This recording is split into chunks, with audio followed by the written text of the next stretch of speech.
Buongiorno, ben ritrovati a un nuovo appuntamento con l'informazione di Telefriuli. A partire da lunedì il Friuli Venezia Giulia in giallo nel quadro di un'Italia in giallo. Dopo 3 settimane in salita torna a scendere l'indice RT nazionale che questa settimana è a 0,86 contro lo 0,89 della scorsa settimana. E per la prima volta da ottobre l'incidenza torna sotto i 100 casi ogni 100.000 abitanti. È il quadro tracciato dalla cabina di regia per il monitoraggio della pandemia in Italia. Nessuna regione è classificata a rischio alto per la terza settimana consecutiva. 4 regioni e province autonome hanno una classificazione di rischio moderato e sono Calabria, Lombardia, Toscana e Umbria. Nessuna ad alta probabilità di progressione a rischio alto nelle prossime settimane, mentre le altre regioni e province hanno una classificazione a rischio basso. 2 regioni, Molise e Umbria, hanno un RT puntuale maggiore di 1 ma con il limite inferiore sotto l'1.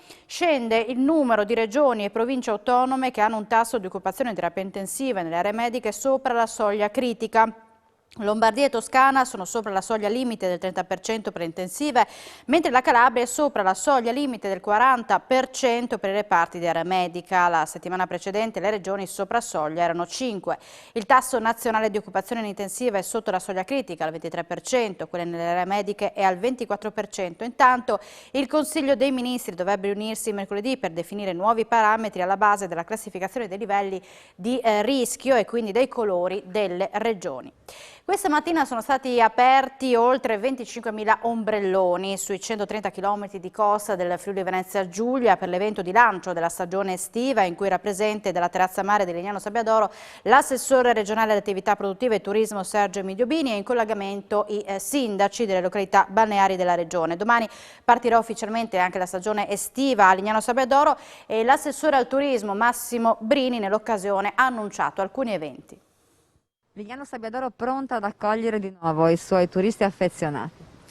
Sì, quest'anno l'inaugurazione della stagione è un po' particolare con questo bellissimo colpo d'occhio che è stata l'apertura di 26.000 ombrelloni. Quali sono gli eventi che ci aspettiamo per questa estate 2021?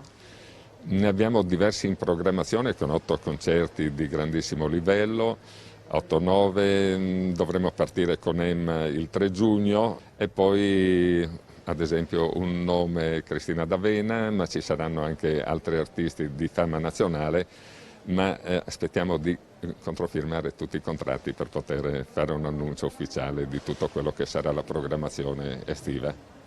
Opere di miglioria intanto sono state eseguite durante questi mesi? Sì, è aumentato il numero delle piste ciclabili.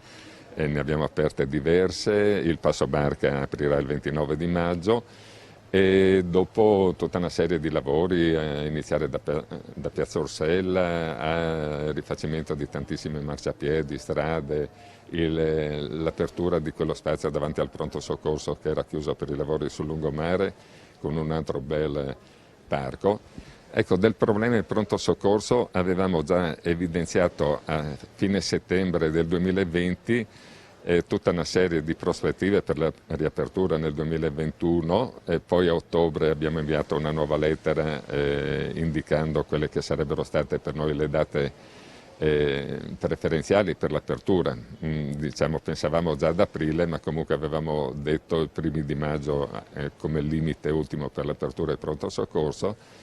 Ma sia il dottor Braganti prima che il dottor Caporale adesso ci dicono che hanno difficoltà a reperire medici e infermieri, per cui l'apertura sarà prevista intorno alla prima o seconda settimana di giugno del pronto soccorso, mentre la Guardia Medica potrebbe aprire col 29 di maggio.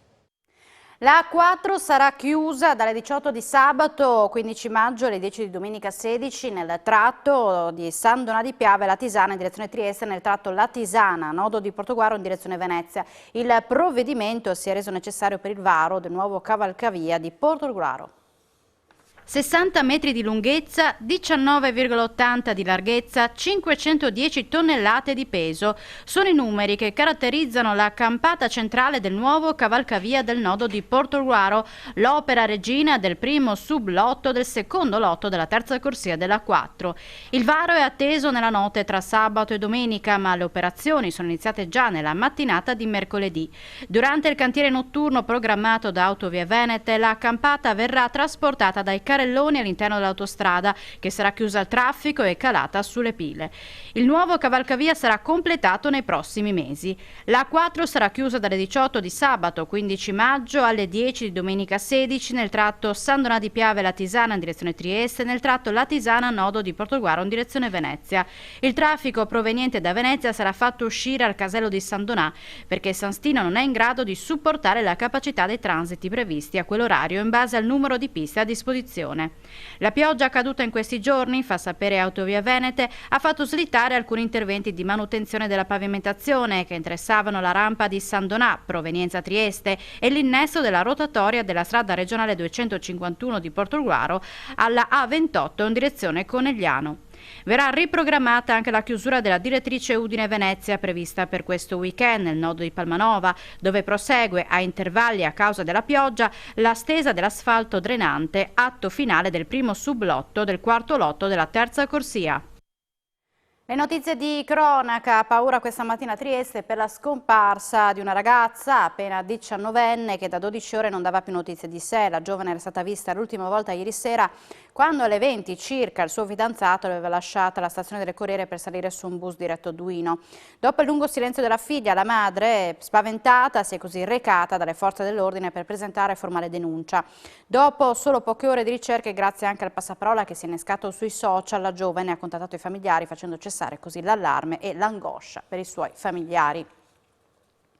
Stavano allegramente festeggiando il compleanno di un amico chiusi all'interno di un pub di Opicina. A rovinare il party clandestino sono state le forze dell'ordine che hanno sorpreso e identificato nel locale ben 23 invitati. A segnalare l'assembramento sono stati alcuni residenti che poco prima delle 21, destati dalla musica e dal vociare proveniente dal locale chiuso al pubblico, hanno allertato la questura. Sul posto per le verifiche e i riconoscimenti sono giunti gli agenti della squadra volante insieme ai militari dell'Arma. Tutti i partecipanti sono stati così sanzionati in base alle vigenti normative anti-Covid, festeggiato compreso. Sempre ieri il questore di Trieste ha disposto la chiusura per 2 giorni di un locale situato in Riva Grumula, nel capoluogo regionale.